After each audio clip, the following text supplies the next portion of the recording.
Hey everyone, welcome to all entrance examination by the entrance preparation. आप सभी का बहुत बहुत बहुत बहुत बहुत सारा स्वागत है हमारे इस चैनल पे।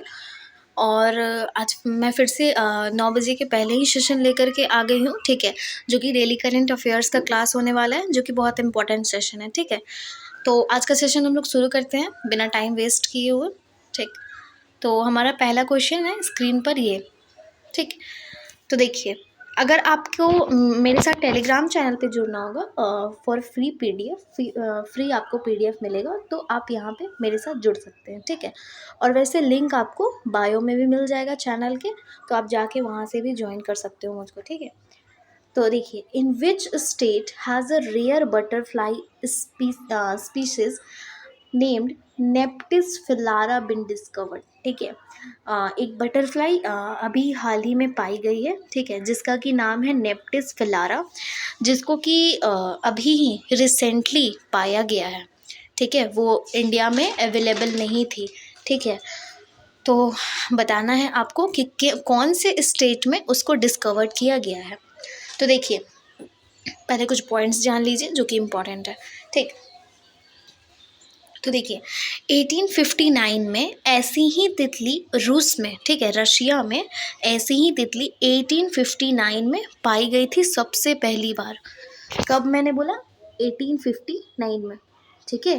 1859 में रूस में पाई गई थी, ठीक है, रूस में पाई गई थी, ठीक। कुछ प्रॉब्लम नहीं होगा, ठीक। और इसको हम लोग किस रिसर्च के पेपर से नाम से जानते हैं? तो हम लोग इसको ट्रॉपिकल, ठीक है, ट्रॉपिकल लेपिडोप्टेरा, ठीक। इस बटरफ्लाई का नाम क्या है? तो इस बटरफ्लाई का नाम है नेप्टिस फिलारा, ठीक है। और अगर हम लोग इस रिसर्च पेपर का बात करें तो इसका नाम है ट्रॉपिकल लेपिडोप्टेरा, ठीक है।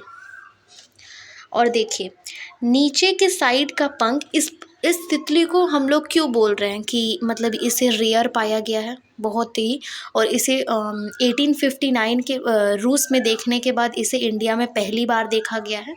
तो हम लोग ऐसा क्यों बोल रहे हैं? तो देखिए, इस तितली का बनावट जो है वो आप ऊपर के पंख पे तो देखेंगे कि वाइट और ब्लैक कलर की है, वो पूरी वाइट और ब्लैक कलर की है, ठीक है। लेकिन जब आप उसके नीचे पंख पे देखेंगे तो नीचे पंख पे उसका बनावट कैसा है? तो बनावट है आपकी हॉकी की तरह, ठीक है। हॉकी का जो स्टिक होता है ना, उस स्टिक बना हुआ है उसके दोनों पंखों पे, और वो भी कौन से कलर का? तो रेड कलर का। जिस कलर का हॉकी स्टिक होता है उसी कलर का वो बना हुआ है, ठीक है। हाँ, तो इसको हम लॉन्ग स्टिक सेलर के नाम से जानते हैं, ठीक। इस तितली को हम और एक किस नाम से जानते हैं? Long stick seller. तो वो कौन सा स्टेट है जहाँ पे अभी हाल ही में पाया गया है? तो वो हमारा अरुणाचल प्रदेश है, जहाँ पे अभी हाल ही में इस बटरफ्लाई को पाया गया है, ठीक।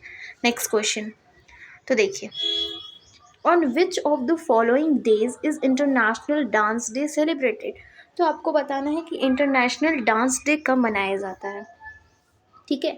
तो 29 अप्रैल को ये मनाया जाता है, ठीक। Next question. तो आज 1 मई है, तो अगर आप लोग चाहेंगे, अगर मुझे लगा कि अब जैसे कि मुझे लगा कि बच्चों को वैसा मन है, अगर मुझे ऐसा लगा, तो फिर मैं पूरे अप्रैल का, ठीक है, 1 to 30 अप्रैल का मैं पूरा जो जो मोस्ट इम्पॉर्टेंट क्वेश्चन है उसका मैं सेशन लेकर के आऊँगी। दैट मीन्स 100+ क्वेश्चन होगा, बट आपको उसके लिए मुझे प्यार दिखाना होगा। अगर इस सेशन में मुझे लगा कि हाँ, आप लोगों को सेशन पसंद आ रहा है, तो फिर मैं वो सेशन कल लेकर के आऊँगी, ठीक है। हर दिन का जो टॉप मोस्ट 2 to 3 क्वेश्चन है, 4 भी हो सकता है, तो जो मुझे लगा कि ज़्यादा इम्पॉर्टेंट है तो वो मैं क्वेश्चन लेकर के आऊँगी, ठीक। तो आप लोग बता दीजिएगा अगर आप लोगों को पसंद आता है तो कमेंट सेक्शन में, ठीक। तो बताइए, recently which country has made a provision of maximum punishment of 15 years considering homosexual relation as a crime? तो आपको पता होगा कि पहले यहाँ की बात छोड़ के हम अपने इंडिया की बात कर लेते हैं। तो हम अपने इंडिया में देखा करते थे कि अभी हाल ही में सुप्रीम कोर्ट का इस पे ऑर्डर भी आया हुआ था कि होमोसेक्सुअल सही तो है, बट मैरिज के लिए वो सही नहीं है। जैसे कि होता है कि मेल मेल के साथ रह रहे हैं, फीमेल फीमेल के साथ रह रहे हैं, ठीक है, रिलेशन तक तो ठीक है, इंडिया में इसको माना गया, इसको सेटिस्फाई किया गया कि ठीक है रिलेशन में आप रह सकते हो, लेकिन उसके लिए आप मैरिज के लिए नहीं कर सकते। क्योंकि देखिए मैरिज में मैरिज एक्ट में क्या लिखा हुआ है इंडिया के, कि अगर मैरिज करते हैं, ठीक है, अगर किसी भी कारण, ठीक है, डाइवोर्स तक अगर बात चला जाता है, तो जो भी मेंटेनेंस होता है वो हस्बैंड का अलग होता है, वाइफ का अलग होता है मेंटेनेंस, ठीक है। तो उस बेसिस पे आप फिर से फीमेल को मेल को आप किससे समझोगे कि कौन उसमें से मेल है कौन फीमेल है, तो आप किस बेसिस पे उस चीज़ को सही करोगे, तो वो हर चीज़ों को चेंज करना पड़ेगा। तो एक चीज़ों के लिए हर चीज़ चेंज तो नहीं हो सकती, इसीलिए सुप्रीम कोर्ट ऑफ इंडिया ने सोच समझ के ये फैसला करा है कि ठीक है रिलेशन तक तो बात सही है, बट मैरिज तक बात नहीं जा पाएगा, वो लॉफुल नहीं है, ठीक। तो देखिए ये कहाँ पे बोला गया है कि अगर आप ऐसे रिलेशन में रहते हैं तो इसको क्राइम माना जाएगा। तो वहाँ पे ना पहले क्या होता था कि वहाँ पे ना पहले लोगों को ना सजाए मौत दे दिया करता था, ठीक है। वो कंट्री जो है, स्पेसिफिक कंट्री जो है, वो सजाए मौत दे देती थी। किस बेसिस पे? तो आप अगर मेल के साथ रह रहे हो, फीमेल के साथ रह रहे हो, तो आपको सजाए मौत दे दिया करता था, ठीक है। लेकिन अब न्यू लॉ वहाँ पे आ गया है, जिसको कि बोला गया है कि 15 साल का आपको क्या होगा, पनिशमेंट होगा, ठीक है, जेल होगा। अगर मेल, ठीक है, अगर मेल फीमेल के जैसा करे तो 3 साल का जेल होगा, ठीक है। और अगर सेम सेक्स, मतलब कि जैसे मेल के साथ रहता है तो 15 साल का जेल होगा, और फीमेल के साथ रहती है तो 15 साल का जेल होगा, ठीक है। तो इससे अच्छा तो अपना भारत है, ठीक है, कि ये सब चीज़ें नहीं है यहाँ पे। तो ये इराक ने अपना नया लॉ इम्प्लीमेंट किया है, ठीक है। तो देखिए नया question, next question, how many companies have been given the status of Navratna company recently. तो आपको इस क्वेश्चन में बेसिकली बताना है कि नवरत्ना कंपनी जो है उसके स्टेटस में कितनी कंपनियां इन्वॉल्व हैं। तो पहले देख लेते हैं कुछ इंपॉर्टेंट्स, ठीक है। तो देखिए पहला तो ठीक है, IRE, ठीक है, DA, इरेडा, ठीक है। और उसके बाद हुडको, क्या बोला मैंने, हुडको, ठीक है। ये दोनों कंपनी को अभी रिसेंटली नवरत्ना कंपनी का स्टेटस दिया गया है, और दोनों ही कंपनी को ये दर्जा देने का अधिकार था, ठीक है। खुद अपने ऊपर ले 1000 करोड़ तक का खर्च, ठीक है, वही कंपनी को नवरत्ना का दर्जा मिलता है, जो 1000 करोड़ तक का खर्च खुद उठा सके, ठीक है। और अपने पूरे टोटल वर्थ का 30% जो खर्च होता है वो करने की अनुमति रहती है, ठीक है, 30%, ठीक। और भारत नवरत्ना कंपनी की संख्या कितनी है कुल, तो टोटल है 19। रिसेंटली कितनी है भारत नवरत्ना कंपनी की, तो टोटल 19 भारत नवरत्ना कंपनी है, ठीक है, जो कि खुद का 1000 करोड़ अपना खुद का खर्च लेती है, ठीक है, खर्च निकालती है। हु एमंग द सॉरी, तो नन बैंकिंग संख्या है, ठीक है, ये जो इरेडा है, ठीक है, ये नन बैंकिंग संख्या है। आप इसमें जाकर के अपना अकाउंट वगैरह नहीं खुलवा सकते हो, ये तो आप लोगों को पता होगा, क्योंकि ये नन बैंकिंग होती है, संस्था होती हैं, ठीक है, कमिटी बोल लीजिए, इंस्टीट्यूशन, जो भी बोलना हो, तो ये नन बैंकिंग होती है, ठीक। तो नेक्स्ट क्वेश्चन देखते हैं, सॉरी इसका आंसर हो जाएगा 2, ठीक है। 2 आप लोग को ऐसे समझ में आओगे इरेडा और हुडको को देख के, ठीक। सॉरी मैंने हुडका लिख दिया है, यहाँ पे हुडको हो जाएगा, ओ हो जाएगा, ठीक है, हुडको हो जाएगा, ठीक। नेक्स्ट क्वेश्चन, तो देखिए, who among the following has bin awarded the regional, ठीक है, Cambridge dedicated teacher award in the middle east and north Africa, MENA, ठीक है, किसको दिया गया है middle east and north Africa, ठीक है, टीचर अवार्ड किसको दिया गया है, जो कि रीजनल कैम्ब्रिज, ठीक है, रीजनल कैम्ब्रिज डेडिकेट टीचर हैं जो, वो किनको दिया गया है। तो आप बताइए आंसर, तब तक मैं कुछ पॉइंट्स बता दूं। तो देखिए रीच वर्ल्ड वाइड NGO की शिक्षक भी हैं ये, और sorry reach world wide NGO में ये कार्य करती हैं और एक शिक्षक भी हैं, ठीक है। और टोटल ये जो टोटल टीचर अवार्ड जो ये ऑर्गेनाइज किया गया था अवार्ड, ठीक है, तो उसमें टोटल कितने शिक्षक शामिल थे, तो 14,000, ऐसे समझिए 14,840 टोटल शिक्षक शामिल थे, जिसमें से एक पर्टिकुलर इंसान को ये अवार्ड दिया गया, ठीक है। तो 6 मई से, ठीक है, 6 मई से 29 मई तक इनका वोटिंग चलने वाला है ऑनलाइन, ठीक है। 6 मई से 29 मई तक चलने वाला है। तो अगर आप चाहें तो आप जा कर के उस पर्टिकुलर वेबसाइट पे आप जा कर के वोट दे सकते हैं, जो आपको टीचर अच्छी लगे।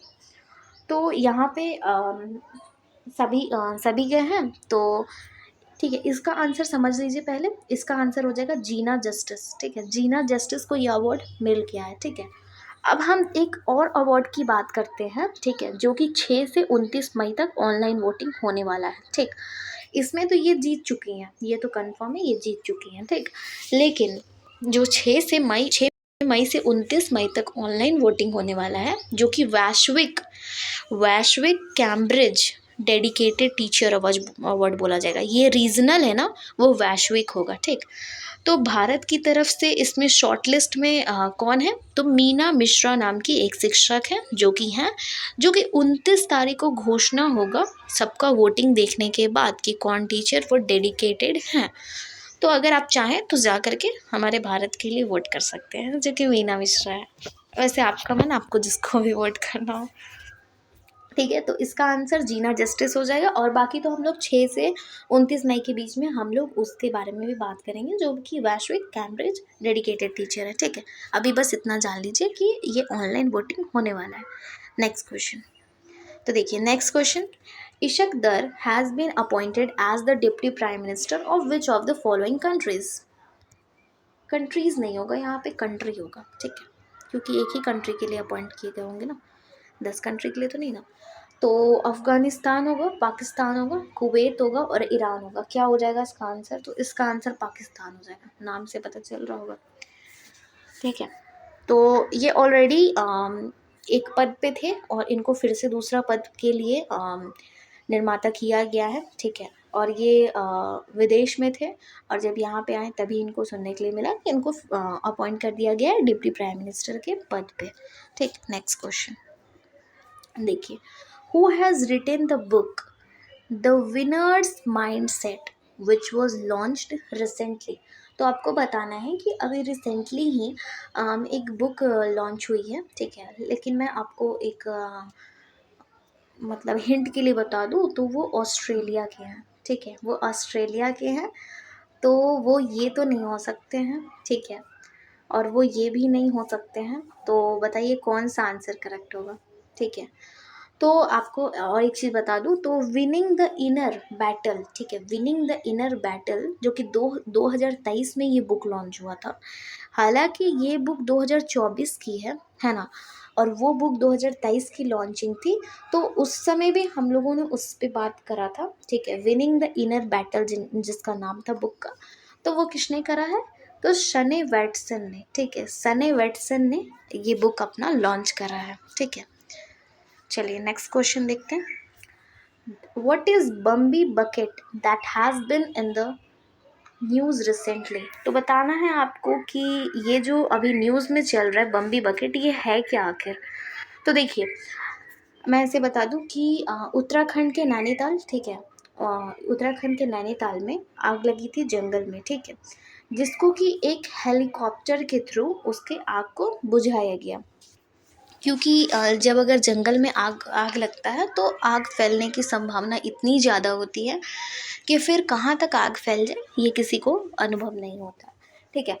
तो देखिए सिंपली इतना समझिए आप कि जैसे कि अगर आग लगी है तो फिर हम ऐसे आप लोगों को ऐसे समझ में आ गया होगा कि कौन सा ऑप्शन करेक्ट हो सकता है। तो हेलीकॉप्टर से हम बुझा तो रहे हैं आग, लेकिन उसमें हम लोग उसको क्या लेकर के कर रहे हैं, तो एक हेलीकॉप्टर होता है मेनली, ठीक है, और उसके नीचे पानी का बैग होता है, ठीक है, वाटर का बैग होता है, जो कि आप जब फ्लाई करेंगे ना, जब हेलीकॉप्टर फ्लाई करती है तो वो ऑटोमेटिकली खुल जाता है और वो फिर अपने पूरे एरिया में जितने दूर में आग लगी है वहाँ पे पानी गिराते हुए जाता है, ठीक है।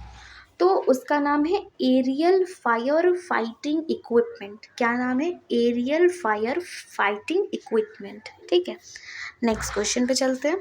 तो देखिए next question, who among the following has been honoured with the global media award. अभी हाल ही में किसी को ग्लोबल मीडिया अवार्ड दिया गया है, तो बताइए दीक्षा को, सना को, पायलट को या विक्टोरिया को, किसको दिया गया है? तो देखिए इंडिया टुडे की एआई एंकर हैं जिन्होंने 2023 का ग्लोबल मीडिया अवार्ड जीता है। ठीक है, और मैं बता दूं तो अगर एआई की चर्चा हो रही है तो मैं बता दूं तो एआई का जो पहला पार्क है वो कहाँ पे है? बेंगलोर में है। ठीक है, और एआई गूगल की जो चैटबॉट के नाम से उसको जानते हैं, जो कि एआई उसको हैंडल करती है। ठीक, और एआई जो किसान के लिए अभी योजना चलाया गया है, ठीक है, उसको 24/7 चैनल के नाम से जानते हैं, जो कि एआई उसको हैंडल करती है। और फादर ऑफ एआई कौन है? एआई के बारे में सबसे पहली बार बात किसने करी थी? तो 1950 में किसने बात करी थी? जॉन एमसी गार्थी ने। ठीक है, जॉन एमसी गार्थी ने ठीक बात करी थी एआई के बारे में। तो इसका हो जाएगा सना। ठीक है, जो कि सना हमारे इंडिया टुडे की एंकर है जिन्होंने अभी ग्लोबल मीडिया अवार्ड जीत लिया है। ठीक, तो नेक्स्ट क्वेश्चन पे चलते हैं। तो देखिए next question, who has recently won the title of miss universe Buenos Aires 2024। तो आपको बताना है कि मिस यूनिवर्स किसने अभी हाल ही में जीता है। वैसे तो ये 1-2 दिन पहले का करंट अफेयर था, बट मैंने सोचा कि ठीक है, इससे भी आप लोगों को रूबरू होना चाहिए। ठीक है, क्योंकि पूछ लेता है कभी कभी ये चीज़ें पूछ लेता है किसी किसी पर्टिकुलर कॉम्पिटिटिव एग्ज़ाम में पूछ लेता है। क्योंकि बात ये है कि जो भी इसमें से जिनको ये टाइटल मिला है वो पूरे पूरे 60 ईयर्स की गर्ल नहीं बोल सकते, मतलब कि वुमेन। ठीक है, 60 ईयर्स की वुमेन है जिन्होंने ये मिस यूनिवर्स का खिताब जीता है। तो वो कौन है? अलेहंद्रा, ठीक है, मिखेले रॉड्रिग्यूज। ठीक है, ये हो जाएगा आपका आंसर। तो इन्होंने अभी इसका अवार्ड जीता है। Next question, in which of the following countries will the G7 summit organised. तो G7 समिट हुआ है, ठीक है, जब हम G20 हो रहा था तो पहले देखिए, पहले 2023 में जापान में हुआ था। ठीक है, जापान में हुआ था। ठीक, वहाँ से लौटते ही फिर यहाँ पे आयोजन किया जाएगा, जो कि G7 का बात छिड़ा है। तो वो इटली की जो प्राइम मिनिस्टर है उन्होंने अब तो किसे पता है कि क्या होने वाला है, तो कौन प्राइम मिनिस्टर रहेगा कौन नहीं रहेगा, इसे ये तो चीज़ किसी को नहीं पता है। बट फिर भी जो इटली की प्राइम मिनिस्टर थी, जब G20 का सम्मेलन हुआ था उसी टाइम जब सारे कंट्री के जब प्राइम मिनिस्टर मिले थे तो G20 के सम्मेलन में, तो इटली की प्राइम मिनिस्टर ने कह दिया था कि जब भी G7 का ये ऑर्गेनाइज्ड होगा तो जो नरेंद्र मोदी है उनको इनवाइट कर दिया गया है पहले से ही। अब नहीं पता कि कौन होने वाला है प्राइम मिनिस्टर, बट फिर भी उनको पहले से ही इनवाइट कर दिया गया है कि आप आ जाइएगा। तो ये कब से आयोजन होने वाला है? तो 13 से लेके 15 जून 2024 में आयोजन होने वाला है। ठीक है, जो कि इटली में होने वाला है। तो इटली में होने वाला है, तो जब इटली की प्राइम मिनिस्टर मिली थी G20 में, तभी प्रधानमंत्री नरेंद्र मोदी जी को इनवाइट कर दिया था। और इसकी स्थापना कब हुई थी G7 की? तो G7 की स्थापना हुई थी 1975 में। ठीक है, और ये एक बार इसमें रशिया जुड़ गया था, रशिया जुड़ा था आई थिंक, तो G8 हो गया था। ठीक है, फिर उसके बाद फिर से मतलब कि वो हट गया, तो फिर उसके बाद G7 हो गया। ठीक, तो फिर से हम लोग इसके बारे में बात करेंगे। कब बात करेंगे? तो 13 से 15 के बीच में ज़रूर बात करेंगे। तो देखिए, according to a recently release report, what position was given to India in global service sector export in 2023। तो आपको पता है कि अभी इंडिया का जो एक्सपोर्ट सर्विस है वो बहुत ज़्यादा कम हो गया है। ठीक है, जो कि पहले बहुत ज़्यादा होता था, अब कम होने लगा है। तो ये आ रहा है आजकल 7th नंबर पे आ रहा है, ठीक है। पूरे जो वर्ल्ड की जो रिपोर्ट आई है, ठीक है, 2023 की, जो कि एक्सपोर्ट सेक्टर है, तो उसमें पाया गया है कि इंडिया 7th नंबर पे आ रहा है। फर्स्ट नंबर पे कौन है? तो फर्स्ट नंबर पे हमारा कौन है? अमेरिका है, ठीक है, यूएसए है, ठीक है, अमेरिका है फर्स्ट। और अपने इंडिया का याद रखिए, बाकी और कोई चीज़ इंपॉर्टेंट नहीं है। और ये रिपोर्ट देता कौन है? ठीक है, ये रिपोर्ट देता कौन है? तो ये रिपोर्ट देते हैं UN, ठीक है, CTAD, ठीक है, ये देते हैं रिपोर्ट। और इसका हेड ऑफिस कहाँ है? तो हेड ऑफिस इसका जिनेवा में है, ठीक है, जिनेवा में है, ठीक। चलिए नेक्स्ट देखते हैं क्वेश्चन। तो देखिए, Who among the following has been appointed as the executive chairman of Agricultural Solution Leader Coromandel International? तो बताइए, तो अभी किसको अपॉइंट किया गया है एग्जीक्यूटिव चेयरमैन के पद पे, जो कि एग्रीकल्चरल सॉल्यूशन रीडर कोरोमेंडल इंटरनेशनल के लिए है? तो इसके लिए अरुण अलगप्पन को, ठीक है, इनको अपॉइंट किया गया है। ये उतना इम्पोर्टेंट नहीं है बट है इम्पोर्टेंट, इसीलिए मैंने ला दिया, ठीक है। तो बस आज का सेशन इतना ही था। और अगर सेशन पसंद आता है तो हार्ट इमोजीज कर दीजिएगा कमेंट सेक्शन में, ठीक है, और कमेंट सेक्शन में हार्ट इमोजीज कर दीजिएगा और लाइक कर दीजिएगा और दोस्तों के साथ शेयर कीजिए जितना से जितना ज़्यादा हो सके, ताकि उनके पास भी पॉपअप पहुंच सके, वो मेरे साथ जुड़ सके डेली सेशन के लिए, जो कि मैं टॉप मोस्ट इम्पॉर्टेंट क्वेश्चन कराती हूँ डेली 15 to 20 क्वेश्चन। एंड ज़्यादा से ज़्यादा हुआ तो 20 to 30 क्वेश्चन मेरा चला जाता है, ठीक है। तो वो प्रॉब्लम नहीं है। अगर आप लोगों को कल सेशन चाहिए जो कि अप्रैल 1 से लेके अप्रैल 30 के बीच की होगी, कमेंट सेक्शन में कमेंट करते ना, ठीक है। सो आज का सेशन एंड करते हैं।